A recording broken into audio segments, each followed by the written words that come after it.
வேலூர் மாவட்டம் பேரணாம்பட்டு அடுத்த பெரியதாமல் செரு கிராமத்தில் உள்ள ஊராட்சி ஒன்றிய நடுநிலைப் பள்ளியில் மாணவர் சேர்க்கை ஊர்வலம் நடைபெற்றது. ஊர்வலத்தை வார்டு உறுப்பினர் ஜெகநாதன், வயலட் மகேந்திரன் ஆகியோர் தொடங்கி வைத்தனர். பள்ளி மேலாண்மை குழு தலைவர் ஜமுனா முன்னிலை வகித்தார். மாணவர்கள் கிராமத்தின் முக்கிய வீதிகளில் அரசு பள்ளியில் 5 வயது பூர்த்தியடைந்த மாணவர்களை அரசு பள்ளியில் சேர்க்க வேண்டும். அரசு பள்ளியில் அனைத்து வகை வசதிகளும் உள்ளன.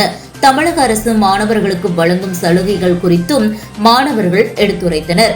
ஆசிரியர்கள் செல்வராஜ், சக்திவேல், மான்வெளி, ஹரிகரன், நந்தினி, லக்ஷ்மி ஆகியோர் உடன் சென்றனர். ஆசிரியர்களும் வீடு வீடாக சென்று இப்பள்ளியின் முக்கியத்துவம் குறித்தும் வசதிகள் குறித்தும் எடுத்து கூறி மாணவர்களின் சேர்க்கைக்காக உறுதிப்படுத்தினர். வேலூர் மாவட்ட செய்திகளுக்காக அங்காளன்.